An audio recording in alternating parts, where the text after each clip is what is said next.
Saudações, pessoal. Eu sou o Marco, monitor de contabilidade 3, e estarei resolvendo o exercício introdutório de DFC. DFC é a demonstração dos fluxos de caixa, ou seja, queremos mostrar como a conta contábil caixa e equivalentes se movimentou entre um dado período de tempo e outro. Já no balanço patrimonial, a gente pode ver que são vários os caminhos que o caixa pode fazer. Ele pode ser usado para comprar estoques, ações ou ainda para pagar um empréstimo. Se é usado para comprar estoques, ele é utilizado operacionalmente. Se para comprar ações, ele é um investimento.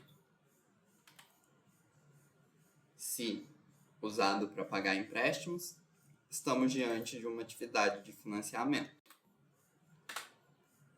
E são nesses caminhos que a demonstração dos fluxos de caixa está dividida.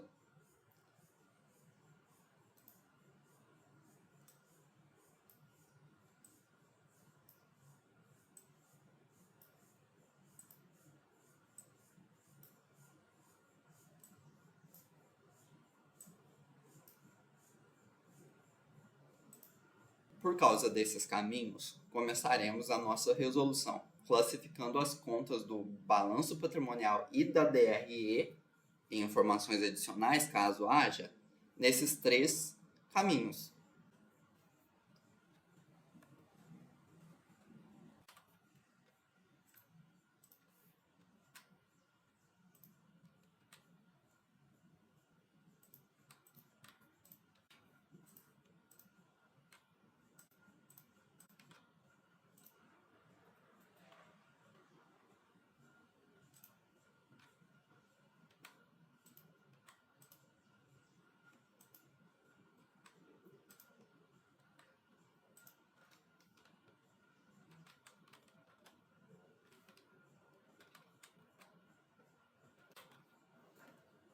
Estamos usando o O nessas duas últimas classificações como lembrete de que precisamos ajustar tais rubricas no método indireto. Método indireto? Sim. Método indireto é aquele que, em vez de evidenciarmos diretamente as entradas e desembolsos de caixa linha a linha, como fazemos no método direto, nós partiremos do lucro líquido e faremos ajustes para se chegar ao total de caixa gerado pelas atividades operacionais. E um detalhe. Na hora da prova e a partir de alguns exercícios mais à frente, não nos será dado de bandeja a descrição das movimentações na demonstração do fluxo de caixa. Nós é que teremos de apontá-las. Isso aqui tudo vai estar em branco.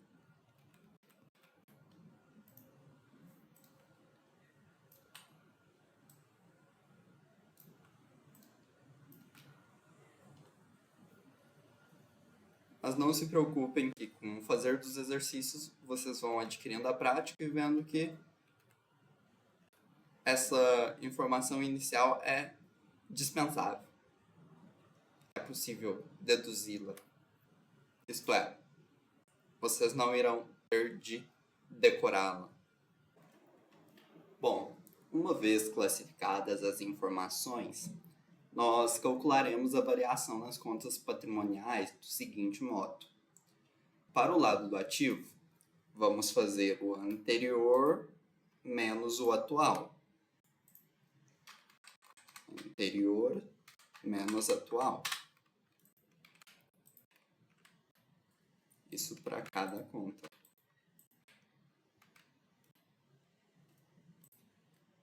E para o lado do passivo, faremos o atual menos o anterior. Atual menos anterior.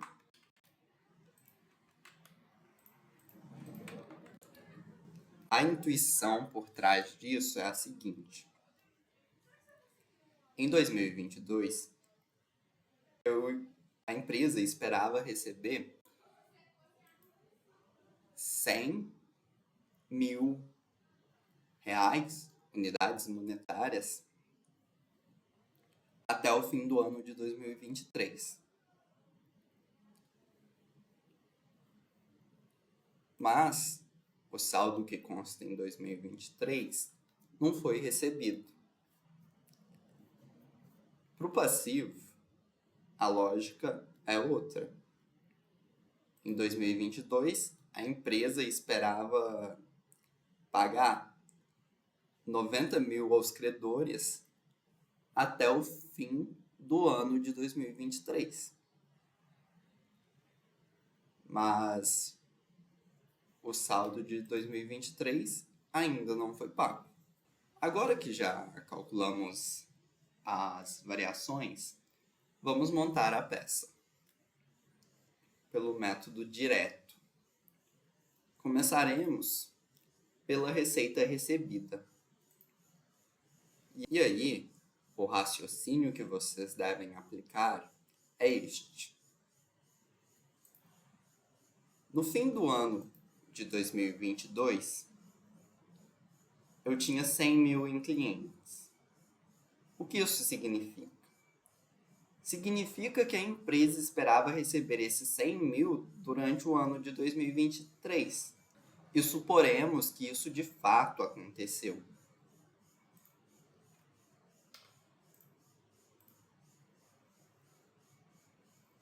Daí, se meu faturamento em 2023 foi de 300 mil e me restaram 68 mil em clientes, estes 68 mil foram as vendas a prazo do período.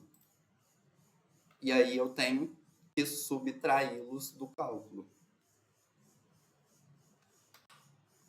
Temos, assim, um recebimento de 332. A segunda linha da DFC pelo método direto é o caixa despendido nas compras. Esse é um problema mais complexo. Então, vamos destrinchá-lo. Primeiro, eu quero saber qual foi o valor de minhas compras totais. Quer elas tenham sido à vista, quer elas tenham sido a prazo.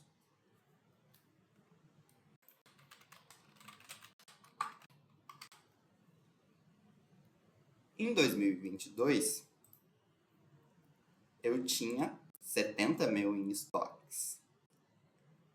E no ano de 2023, dei uma baixa de 200 mil.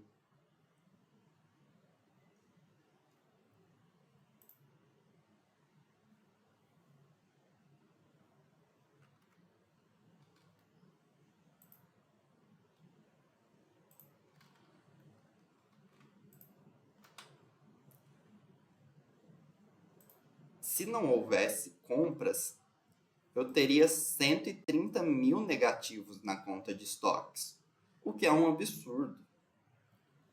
Logo, a gente pode considerar que 130 mil foram as compras do período.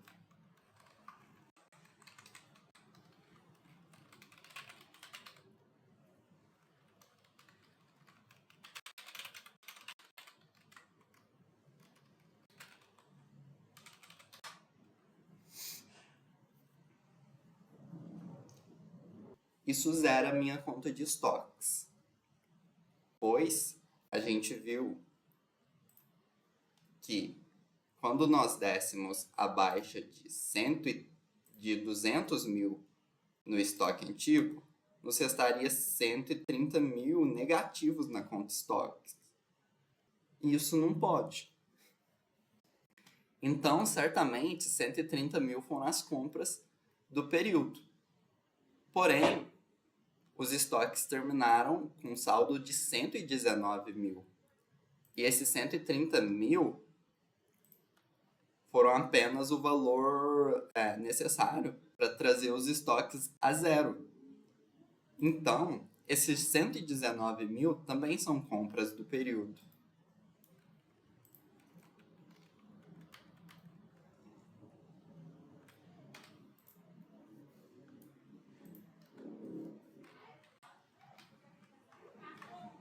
Temos assim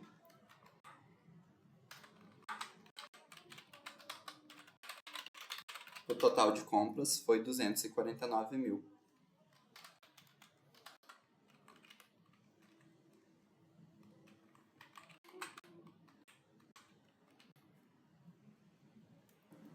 Agora, vamos ao que realmente interessa: o pagamento aos fornecedores, o caixa despendido nas compras.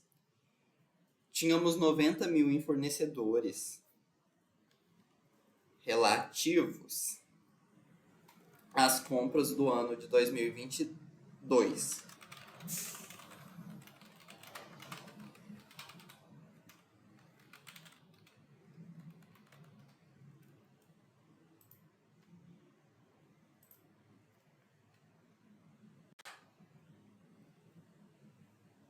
Podemos supor esse valor pago durante 2023.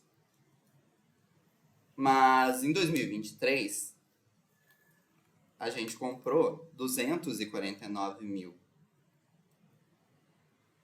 E deixamos de pagar 150 mil. Logo, 249 mil menos 150 mil nos fornece o total de compras à vista em 2023.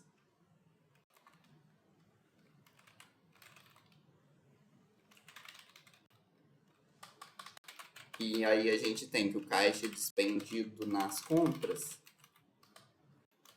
foi de 189 mil reais. Bom, isso foi a análise de algumas contas da demonstração do resultado e do balanço patrimonial. Então, vamos marcá-las com verde para nos recordar disso. Opa.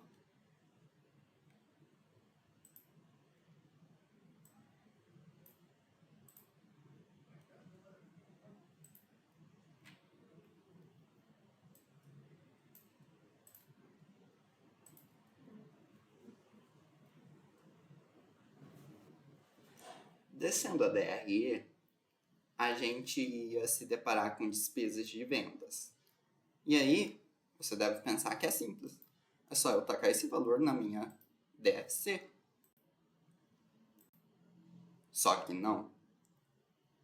Em despesas de vendas, estaria contido, por exemplo, o salário do vendedor, que, como se verá mais para frente nessa disciplina, é provisionado.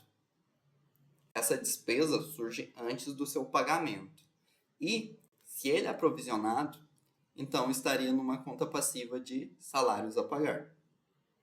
Como não temos uma conta relacionada a despesas de vendas aqui no passivo, a gente pode supor que esse pagamento de 10 mil foi integral.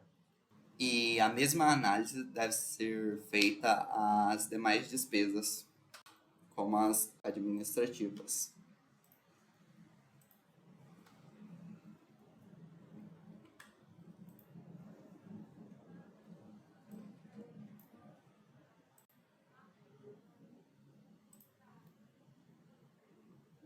A depreciação, naturalmente, não representa um dispêndio de caixa.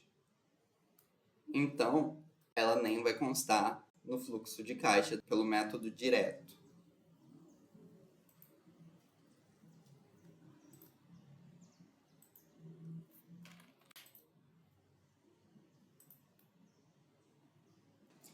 Vixe, agora chegamos num ponto polêmico.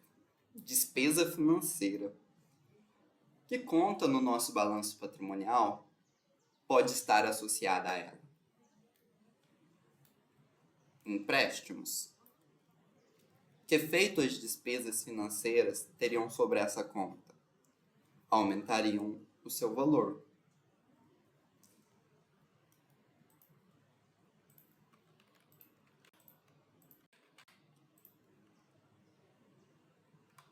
Então,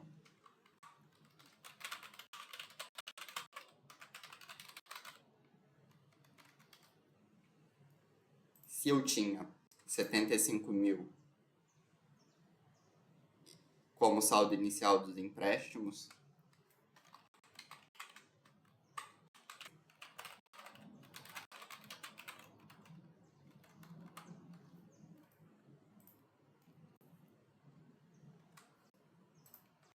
e minhas despesas financeiras foram de 20 mil, isso significa que, em dado momento, o total de créditos na conta de empréstimos foi de 95 mil.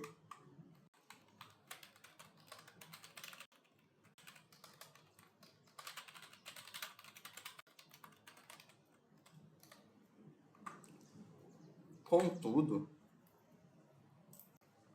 nós vimos que essa conta terminou com um saldo de 20 mil.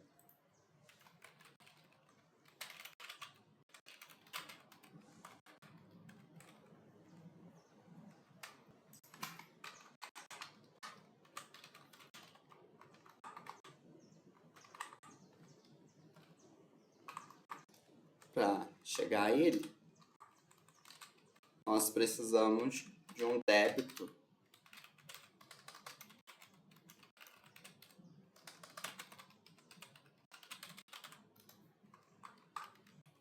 de 75 mil.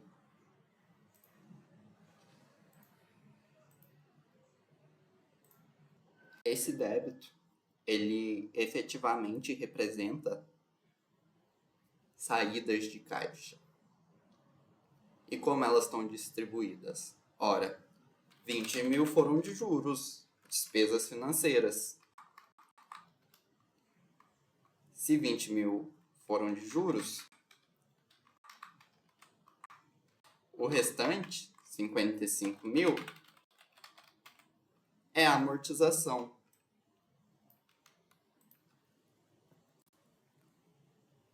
Então, por convenção, colocaremos os juros pagos em atividades operacionais e, pelas normas contábeis, temos de colocar a amortização na atividade de financiamento.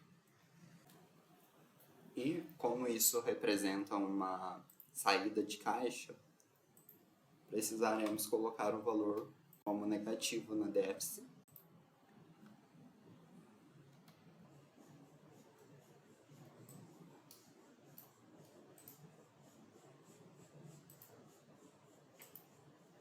Por fim, temos o imposto de renda. E a mesma análise dada às despesas de vendas e administrativas cabe aqui. Como não há passivo relacionado à despesa, então ela foi paga.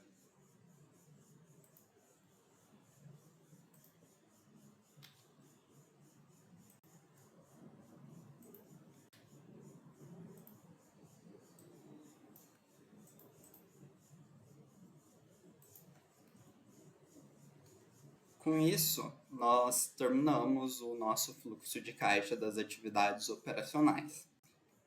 Vamos partir agora para o investimento. Temos aqui 3 linhas: variação no imobilizado, no investimento e recebimento de ações coligadas.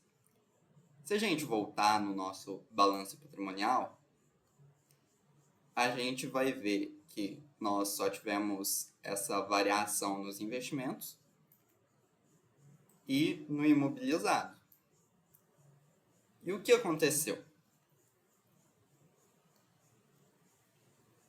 Com as ações ou participações societárias, nós verificamos um aumento de 5.000 para 23.000, ou seja, um aumento de 18.000. Como só tivemos despesas financeiras na DRE, no valor de 20.000, é provável que essas ações estejam sendo contabilizadas ao custo, de modo que a única forma de a conta participações societárias aumentar é com a compra de mais ações. Então, podemos supor que esse aumento de 18.000 foi a referida compra de ações. No entanto, a gente viu também que houve variações no imobilizado.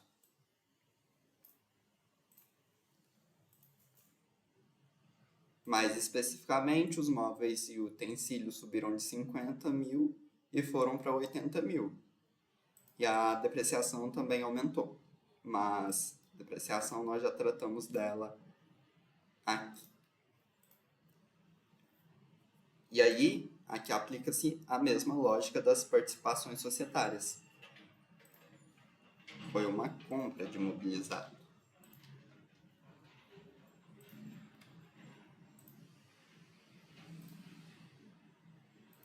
Com isso, acabamos nossas atividades de investimento.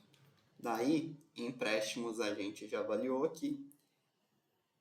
E vamos ver o que está sendo pedido nas atividades de financiamento. A gente tem aqui um aumento de capital social, aumento de reservas e dividendos. Bom, todas as contas do ativo e passivo estão em verdinho, que significa que já mexemos nela. E aí ficou faltando o patrimônio líquido. E a gente vê que teve um aumento de 30.000 no capital social e de 20.000 na reserva de retenção de lucros. Ah, é simples, é só eu tacar isso aqui.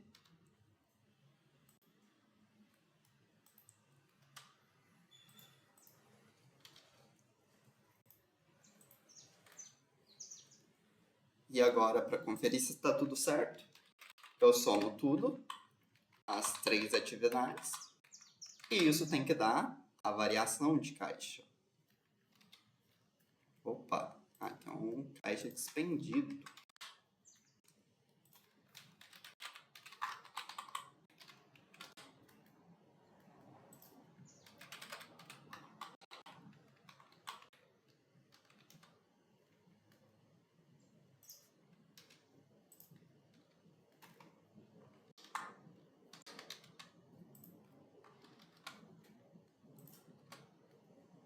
Olha, o caixa variou 40.000.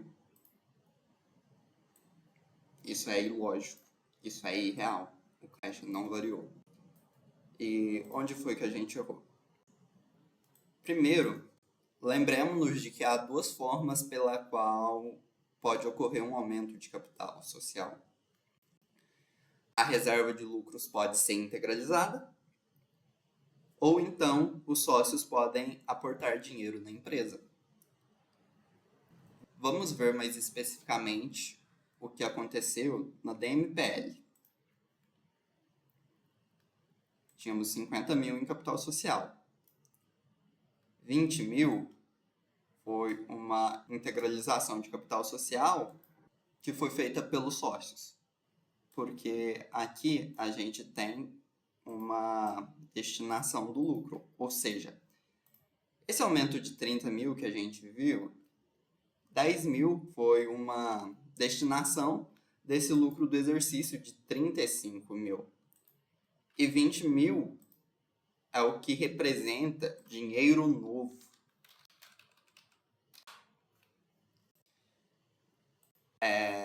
Ok, ainda temos os aumentos de reservas e, enfim, ainda não bate. Por quê? Esse aumento de reservas obedeceria à mesma regra do dinheiro novo. Essa reserva de retenção de lucros, a gente pode ver aqui na distribuição do lucro do exercício, foi feita simplesmente com uma destinação do lucro que já está dentro da empresa. É dinheiro velho, assim diremos. E, além disso, essas informações adicionais aqui ficaram de fora. E a gente precisaria classificá-las, né? São tudo atividades de financiamento. Esses dividendos caberiam uma análise tal qual a da despesas de vendas, administrativas e imposto de renda, ou seja, esses dividendos poderiam ser provisionados.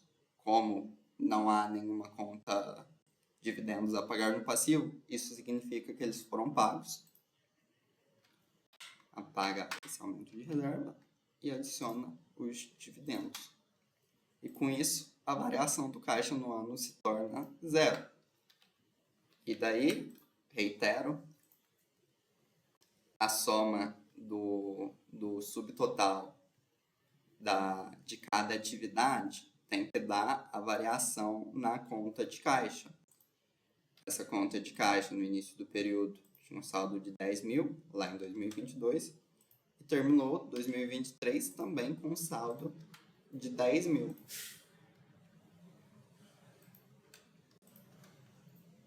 Verificação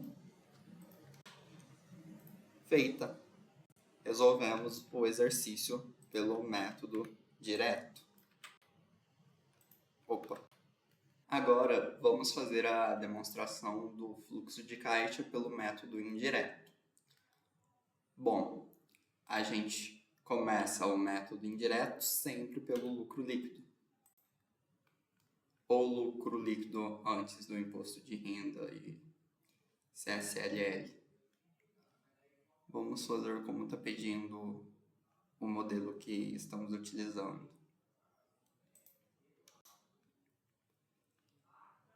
Daí, no lucro líquido, temos componentes que não envolvem o desembolso de caixa, que é o caso da depreciação. Por isso, nós precisamos revertê-lo fazendo a adição de seu valor ao lucro líquido. Daí, o método indireto usa simplesmente as variações das contas do balanço patrimonial para se chegar ao resultado que encontramos no método direto. Então, quando a gente registra aqui a duplicatas, a variação em clientes ou duplicatas a receber, a gente está fazendo as receitas já estão inclusas ou incluídas no lucro líquido, né? E no fluxo de caixa direto, a gente precisava fazer... a gente pegou basicamente essa receita e somou a variação que a gente tinha calculado. E aí, no caixa despendido nas compras, a gente fez todo aquele ajuste que a gente desenvolveu aqui, que no fim das contas se resumiria apenas a somar a variação em fornecedores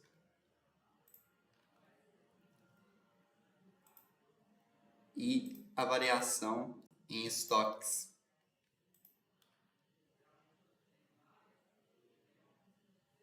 Salários a pagar não é uma conta que aparecia no nosso balanço patrimonial, então tampouco impostos a recolher, e o imposto de renda e contribuição social sobre o lucro líquido, nós vimos que tinham sido pagos. Logo, como a gente partiu do lucro antes do imposto de renda, a gente adiciona subtraindo.